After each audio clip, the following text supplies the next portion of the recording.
This happened a few months ago. I was 34 and worked from home. I loved the quiet. It helped me focus on my graphic design projects. My apartment was small and a little old, but it had charm. My sketches and books filled the space. I liked being alone, but I felt isolated sometimes. Maybe that's why I've never stopped thinking about what happened. One night I settled on my worn-out couch with a horror anthology I found online. I could hear the quiet closing in, just the sound of flipping pages and the occasional creak from the building. I started getting into the stories. Then I heard it, a faint tapping from the ceiling. At first, I thought it was just the pipes settling. I shrugged it off and kept reading. But the tapping wouldn't stop. It kept going, turning into rhythmic thuds. It felt like it matched the suspenseful bits of my stories. I couldn't shake the feeling that it was something more. I glanced at the ceiling, and maybe it was the shadows playing tricks, but the hallway light flickered outside like it was teasing me. I began to notice other strange things too. Sometimes I'd see a flicker of movement through the window above me, a shadow too quick for me to make out. My heart raced, and I shook my head. Maybe it was my imagination running wild from too many horror tales? I wasn't sure. There were moments when I found myself halfway through a sentence, my mind racing with dread. What if someone was up there, watching me? I told myself I was being silly. Maybe it was just a neighbor with strange hours like mine. But why did it feel like it was more than that? The tapping turned into thudding. My pulse quickened with each sound. I tried to drown it out with music or the TV, but it only grew louder. It felt like the rhythm of something just out of view. I couldn't look away. My hands became clammy and I glanced around, as if the walls could hear me. Then one night, a loud crash echoed from above. I jumped, my heart racing. I could barely breathe. I stood up, ready to confront whatever was happening. I didn't want to keep feeling like I was hiding, but when I opened my front door to the dim hallway, something stopped me cold. I looked up. Everything was still, quiet now. Then I heard it, a voice muttering, barely audible, just beyond my sight. I turned back to my apartment. Then I saw it, a figure at the top of the stairs. It was there for just a second. When I looked again, it was gone. My heart pounded. I didn't want to imagine what happened next. I lingered in the doorframe, back pressed against the wall. The silence closed in, and a chill ran through me. I never found out who or what that was. All I know is I closed my door and never looked up at the ceiling again. The perforated sound of tapping did not hold my interest anymore, only dread. The next few days were a blur. I tried to return to my normal routine, but an undercurrent of anxiety pulled at me. I kept my curtains drawn tight, avoiding any peek at the ceiling. I didn't want to see anything else that would unsettle me. But even in the safety of my cocoon, the memories haunted me. I worked during the day, but at night, everything felt amplified. The silence was no longer my friend. It was a reminder of what lingered above. I could hear faint whispers in my mind, the words I couldn't grasp echoing in the dark. Each evening, I felt the urge to check my phone for distractions, yet nothing could drown out that fading memory of a figure standing just beyond the light. Then, on the fifth night, things shifted. The tapping started again. This time it was louder. Not rhythmic this time, more urgent. I wanted to bury myself beneath blankets, but curiosity gnawed at me. Was someone really up there? Gathering my courage, I set down the remote and took a deep breath. I hadn't properly thought through what I was doing, but I found myself heading to the hallway. With every step, my heart raced. I rose on my toes, listening closely. The sound came and went, but I was sure I could hear something. A soft scratching, an almost frenzied sound. I pressed myself against the wall, squeezing my eyes shut. I was scared of what I might encounter, but was equally afraid of not knowing. After an eternity of silence, I peeked out. The hallway light flickered again, making shadows dance at the edges of my vision. I stepped back, contemplating going back inside, but something compelled me to press forward.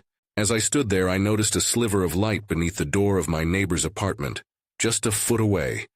I had lived next to her for 3 years, but I barely knew her. Maybe she could help. I knocked softly, just barely tapping, I waited. Nothing. I knocked again, this time a bit louder. Finally, the door opened and I was met with a weary face. It was her, a woman in her late 40s with dark circles under her eyes. "Hey, what do you need?" she asked, her voice steady despite the surprise. I hesitated.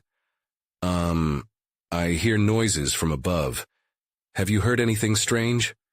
Her gaze shifted. "No, not really," she said slowly, frowning slightly. "But what kind of noises?" Before I could answer, a resonating thud echoed from above. My heart dropped. The woman looked alarmed, her eyes widening. Her mouth opened to speak, but then the sound came again, more pronounced. "Do you hear that?"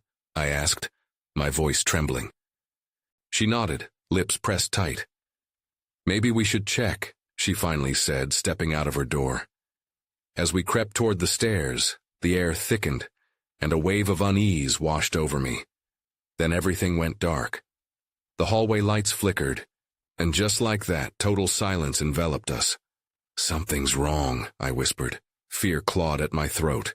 "Stay close," she commanded, but her voice wavered. Then everything changed. I felt a shiver creep down my spine. Someone was at the top of the stairs again. But this time, there were two figures. I froze, my breath catching in my throat. The figures stood motionless at the top of the stairs, shrouded in darkness. I noticed a flicker of movement, just a hint that they were aware of us. The silence stretched, thick with unspoken tension. "Who are they?" I whispered, gripping the banister tightly. My knuckles turned white as fear coursed through me. "I don't know," my neighbor replied, her voice barely above a whisper. "We should go back." Before I could respond, one of the figures shifted, stepping into the dim light of the emergency exit sign above. My heart raced. The face was obscured, but the outline was unmistakably human. Tall and lanky, draped in a long coat that seemed to absorb the minimal light around it. The other remained in the shadows. "Let's hurry," I urged, looking back toward the safety of her door. But it was too late.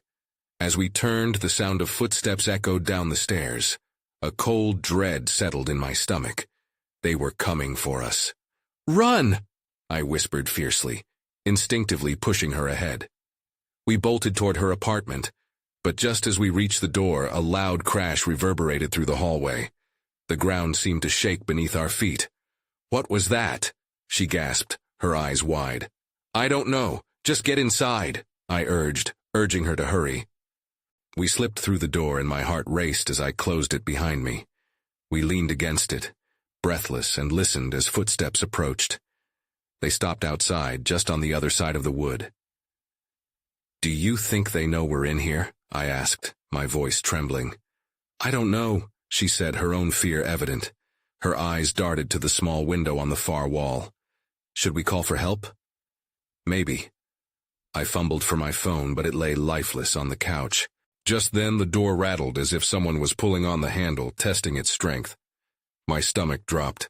I caught her gaze, and we both shared the same thought. What would happen if they got in? Another thud echoed against the door, prompting us to back away. It felt like the noise reverberated through my bones. I wanted to scream, to shout for help, but I couldn't bring myself to make a sound. "Should we hide?" I murmured, glancing at the small closet nearby. "No, we need to stay visible in case they break in," she whispered, her expression metal. But as we inched toward the window, the sound of cracking wood filled the air, and suddenly the door swung open, revealing empty space. I gasped. "Where are they?" My eyes darted through the threshold, but the hallway lay still. We stepped forward cautiously, the air thick with tension. "Maybe they've gone," she suggested, uncertainty in her voice. That's when I saw it. A scrap of fabric caught on the doorframe, a deep dark color. My heart raced once more. It was unmistakably part of the coat worn by the figure. I immediately felt a chill roll down my spine. Then we heard it again, an echoing laughter from above that sent shivers through my body. I was certain we hadn't imagined it. The figures were still there, and they were watching. I took a tentative step back, still staring at the scrap of fabric. The laughter echoed again, now sharper and more sinister. It felt like a taunt, one meant for us, and my chest tightened as dread flooded my mind. "Maybe we should leave," I suggested in a tight voice, backing toward the door. "Are you crazy?" my neighbor shot back, her face pale. "What if they're waiting for us outside?" I felt the claustrophobia of the small apartment closing in. "We can't just stay here. We need to know what's going on." Just then, a strange sound filled the air, like a soft, slow tapping. My instincts screamed that it was coming from the window. My heart raced as I turned to look, and my breath caught again. A shadow moved just beyond the glass, a dark figure shifting as if peering in. "They're outside," I whispered, my voice barely a breath. "I can't see anything," she replied, panic creeping into her tone. "Stand back." I moved toward the window, my palms clammy against the cool glass. I squinted into the dark, searching for any sign of movement. A terrible thought crossed my mind. What if they were already inside? Suddenly the tapping broke off with an abruptness that felt unnatural. I instinctively turned around, half expecting to see the figures standing in the doorway behind me. But there was nothing, just empty space. "Do you think they have a key?"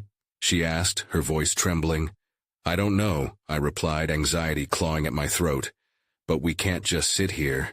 We need to get a better look." I made for the door again, but just as I reached for the handle, the laughter rang out once more, this time louder and closer. My breath hitched. "Stay quiet," I whispered. I motioned for her to follow me into the small kitchen, where I hoped the counters would shield us if the figures decided to enter. We squeezed ourselves behind the breakfast bar, straining to listen. The laughter faded into a low murmur, almost like a conversation. I couldn't make out the words, but the tone sent chills down my spine. "And if they do come in?" she asked, her voice trembling. "We'll figure it out," I replied, trying to sound more confident than I felt. But the low voices grew louder, more insistent, and I realized they were no longer just talking. There was something about the way they sounded, angry and mocking at the same time. I could feel my fear morphing into anger. "Why are they doing this?" I whispered. I thought about the figure with the coat, how it had stood so tall and imposing at the top of the stairs, a reminder that whatever this was, it felt intentional. Just then, there was a loud crash from the hallway, and the door to the apartment swung open once more, this time with a violent force. My heart pounded in my chest. I turned to my neighbor, but all I could see was the terror etched on her face. I didn't know what would happen next, but one thing was clear. Hiding wouldn't save us. As I peeked over the countertop, bracing for whatever nightmare awaited, I felt something cold touch my back. It wasn't from the kitchen. The air turned heavy and my heart sank. There was another presence in the room. Then everything went still. I held my breath, frozen in place. That cold touch felt like ice creeping down my spine, a warning of the unknown behind me. I wanted to turn, to face whatever it was, but my body wouldn't obey. A knot of fear tightened within me as the silence dragged on, thick and suffocating. My neighbor's eyes were wide, darting back and forth between me and the darkened doorway. She was just as frozen as I was, somehow even more terrified. The laughter had stopped, the voices faded, leaving only the sound of our quickening breaths. Then, I realized I could hear something.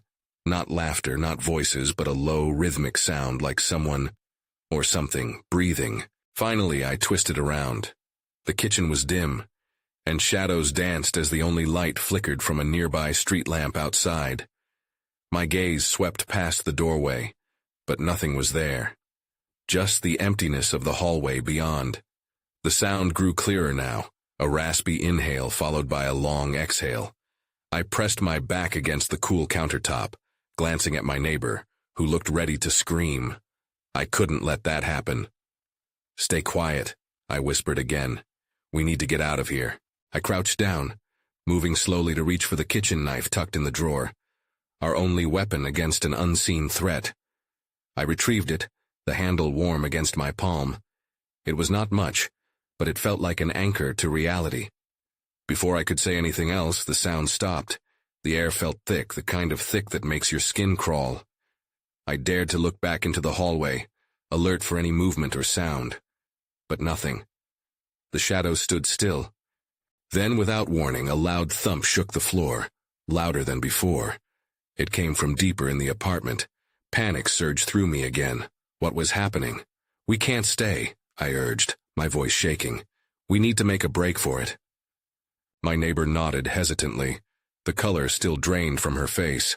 I held the knife tight, ready to lead the way. We crept towards the door, but just as we reached it, the tapping sound returned, relentless and deliberate. This time it came from inside the walls, from somewhere behind the plaster. "What is that?" she whispered, her eyes wide with fear. I wanted to say I didn't know, but the truth was I was starting to piece things together.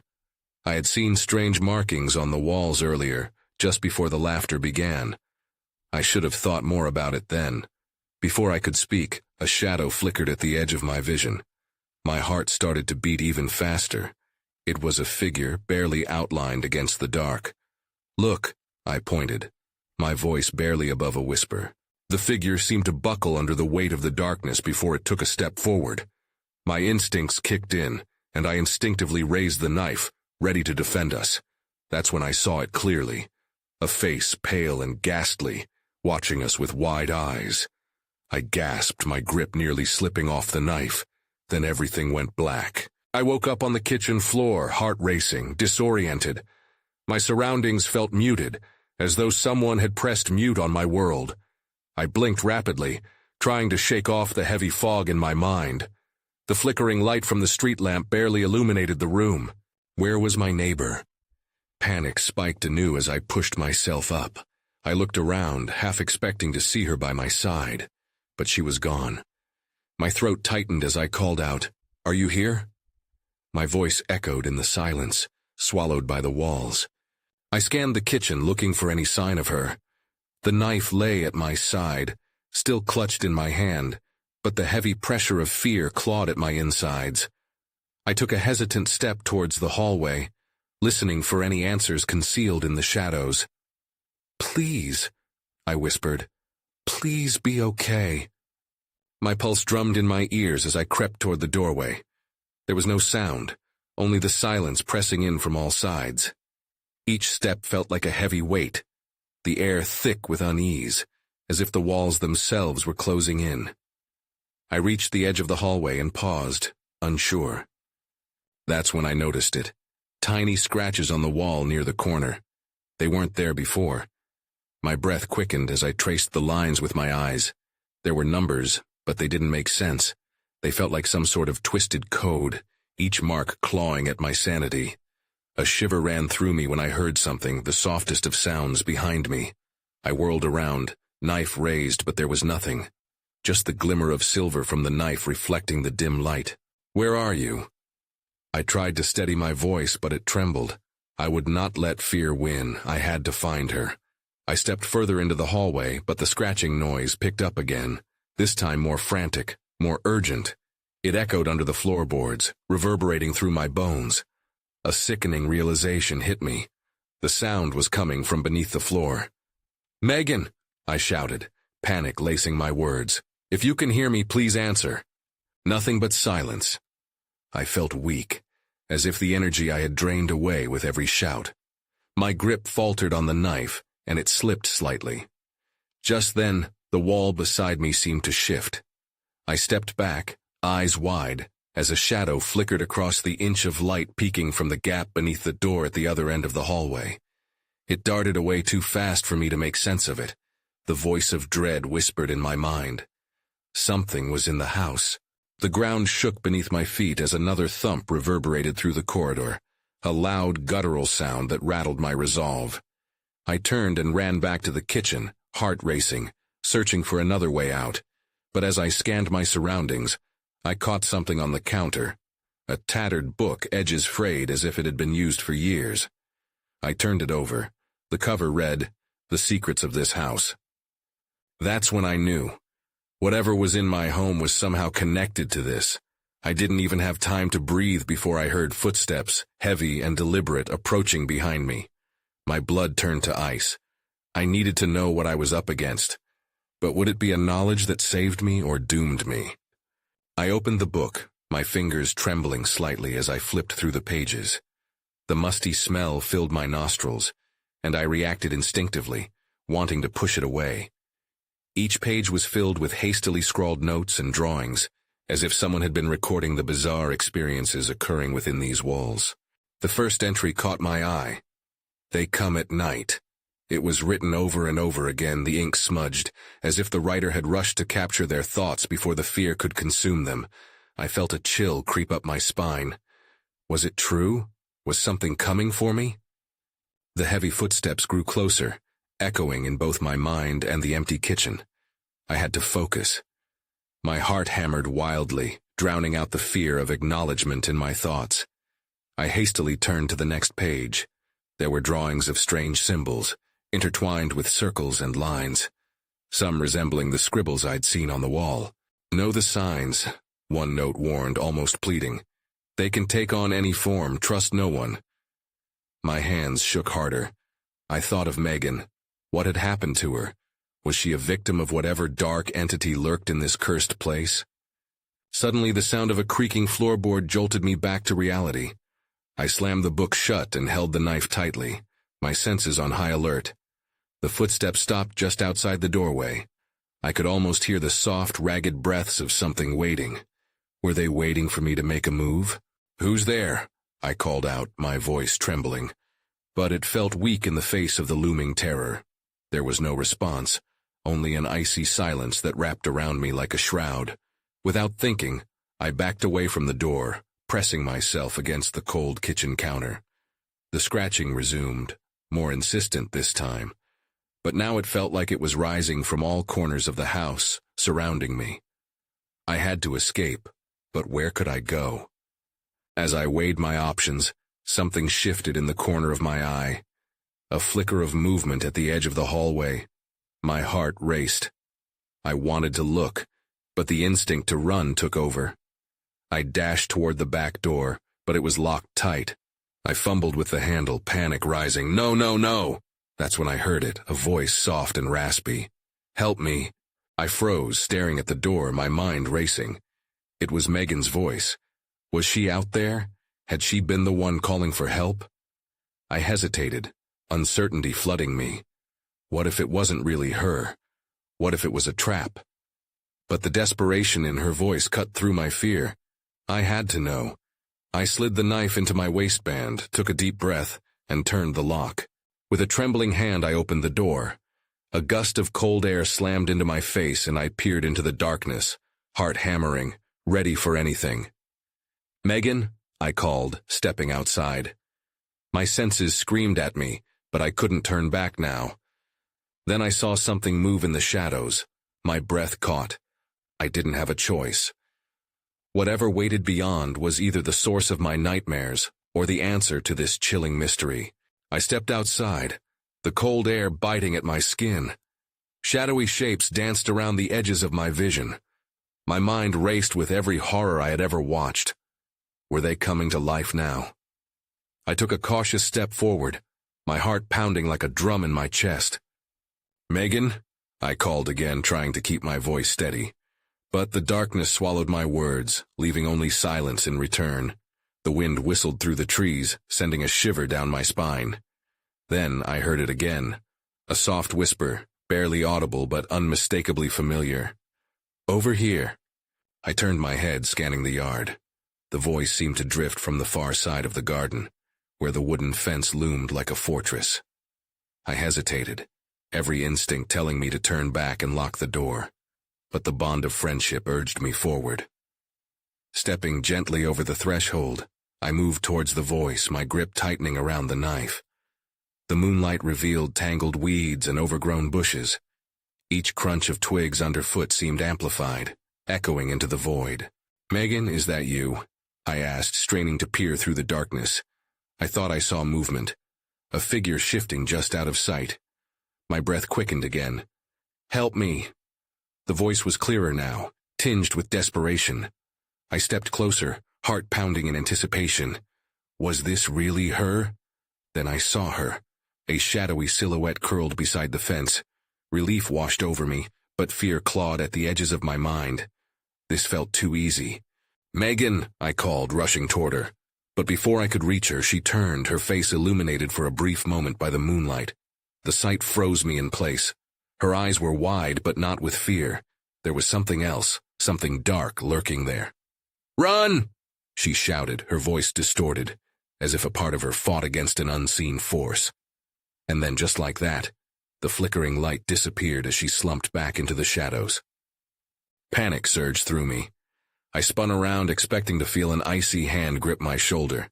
I felt exposed, a body in the open without cover. No longer thinking clearly, I bolted toward the door, my feet pounding against the ground. I could almost hear it. The footsteps returned, the oppressive sound echoing behind me. Something was there, something not of this world. Not Megan. I flung the door open and slammed it shut behind me, breathing heavily. The silence inside was palpable, unwelcoming. I pressed my back against the wall, trying to process what had just happened. There were no signs of another presence. Instinctively, my eyes darted around the kitchen until they landed on the book still sitting on the counter. It had to be connected. There were answers inside those pages, answers I needed to find. With shaky hands, I opened it once more. The pages fluttered softly, as if alive, beckoning me to uncover the truth. I had to know if it was linked to Megan's fate and these dark whispers that invaded the night. Just as I began reading, the scratching started again, this time louder, more aggressive. It felt like it was coming from inside the walls. I looked up. The shadows shifted, and for a split second I caught a glimpse of a figure standing just beyond the doorway. My heart dropped. It wasn't Megan. Now I was the one who needed to run. I turned and dashed down the hall, desperate to escape the presence lurking just outside the doorway. My lungs burned as I reached the back of the house. I had to hide. The kitchen offered no cover, so I ran into the bathroom, shutting the door silently behind me. I pressed my back against it and listened, straining to hear anything beyond the faint sound of my heart racing. Silence. Just when I thought I might have been imagining everything, the scratching resumed, now sounding like nails scraping against wood. I winced. The sound wasn't just coming from the walls. It felt closer, as if it were right outside the bathroom door. My mind raced with thoughts. What was it? What did it want? I needed a weapon, anything. I glanced around the tiny space. A pair of scissors lay on the counter. I snatched them up, clutching them like a talisman. Then the whispers returned, a chorus of voices merging into one mocking tone. "Let me in." I couldn't think. I moved to the door, my knees weak, but I had to know what was out there. I pressed my ear against the wood. Then it fell silent. That silence filled the room like a dense fog, suffocating in its stillness. My heart hammered louder than ever. I glanced at the small window above the toilet. It was too high for me to reach, but maybe I could shove the wicker basket beneath it to climb. Before I could decide, a sudden crash sent a jolt through my body. The bathroom door buckled under the weight of whatever was trying to get in. I scrambled to the window, tipping the basket over with my elbow, and kicking at it to make it stand. Climbing up, I felt the wood splinter and crack, a warning of my time running out. With a final shove, I hoisted myself up and peeked through the window. The moon illuminated the garden outside, giving me a brief sense of peace, but just as quickly, that peace shattered. In the dim light, I saw them. Shadows moved in the garden, not like trees swaying, but like figures prowling, their shapes twisted and grotesque. They were real. They weren't part of my imagination. The bathroom door exploded open just as I swung my legs through the window. I tumbled out, feeling the cool earth beneath me. I hit the ground hard, pain jolting up my leg. Scrambling to my feet, I forced myself to run despite the sharp sting. But then I realized I had no idea where I was going. The figures in the garden drew closer, their whispers echoing, rising in urgency. I stumbled into the trees lining my property, branches whipping against my face. "Find her!"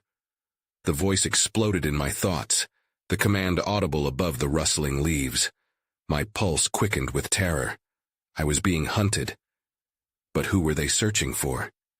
"Megan," I whispered, the name escaping my lips before I could hold it back. The whispers quieted, and an uneasy stillness fell over the night.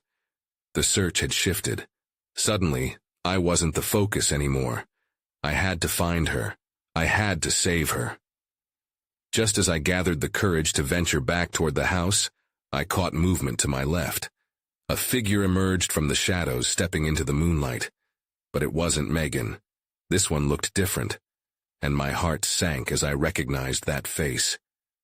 "Help me," it rasped, reaching out, the whisper chilling to my core. That's when I realized there was something far worse than just shadows in my garden. I stumbled backward, heart pounding. The figure, gaunt and pale, stepped closer, its hollow eyes boring into mine. "Help me," it said again, a voice warped by an echo of something dark. It wasn't Megan. It was a twisted reflection of her, an entity that wore her face but carried an emptiness beneath. "Stay away!" I shouted, desperation flooding my words. The thing lunged forward and I spun around, willing my legs to move faster than my racing thoughts. I had to find Megan. I had to get back inside, but the shadows encroached, whispering now, taunting. "Find her, find her!" The chorus soared around me, rising and falling like a heartbeat in the depths of the trees. Panic swelled as I fought my brain's instinct to run deeper into the woods. The house loomed ahead, a flickering beacon of whatever nightmarish reality had engulfed us. Willing every ounce of strength left in my body, I sprinted toward the door, praying it was still unbarred. The whispers grew louder, shifting into a chaotic cacophony, urging me forward with an unsettling longing that tinged the air with dread. I burst through the back door, stumbling into the hallway. The darkness seemed different now, thick and almost sentient, as if the house understood what I sought. "Megan!" I called, hoarse, tears pricking the corners of my eyes. I rushed into the living room, scanning corners and crannies. But shadows only laughed back. And then I caught a flicker of movement through the half-closed curtains. I approached, cautiously pushing the fabric aside. It was a shadow darting past, a familiar shape. Hope surged. I stepped outside again, my heart in my throat. "Megan!" This time a faint whimper answered me, drawing me toward the side of the house. I moved swiftly but quietly, every muscle tense as I followed the sound. "Megan, where are you?" "There, behind the old oak." I nearly tripped over roots as I dashed toward it. "I'm coming." As I rounded the tree, I froze. There she was, huddled on the ground, wide eyes glittering in the moonlight. But the air around her felt heavy and wrong. Something was off, and deep inside I felt the shimmers of danger. "Megan, are you okay?" I knelt beside her, but before she could answer, her face contorted into a grimace. I took her hand, cold and trembling. "Leave," she croaked, barely above a whisper. "They'll come for you too." "No, I'm not leaving you." My voice broke. Shadows crawled along the grass, dark shapes shifting and stretching toward us as if drawn by her words. "Megan, fight it!" But I felt the weight of whatever dark presence was here, wrapping around her and pulling her further into that void. Suddenly, shadows surged from behind the tree, silencing her protests, blotting out the moonlight. I felt their chill crawl over my skin. "Help me!" Her voice emerged again, but this time it wavered, shifting as unseen hands gripped her tighter, twisting reality. "Get away!" I shouted, panic rising. I could hear them now, figures emerging beyond the furrows of the grass, laughter echoing, their outlines glimpsed through the darkness, a terrible reminder of everything I had been running from. I grabbed Megan and pulled her to her feet. "We need to go!" But it felt futile, shadows draped over her, heavy like a blanket of uncertainty. "No! They're helping me. I'm supposed to be here." Her eyes glazed and my heart sank. "No, no, no," I cried. "Megan, fight it, you're stronger than this." But her expression softened, taken by that dark force, and I felt my resolve weakening. Heavy footsteps approached, threatening to swallow us both. I felt a primal urge to flee, but the chain of fear and shadow was too strong. "Megan!" I shook her, but she merely stared into the distance, trapped in a vision that wasn't there.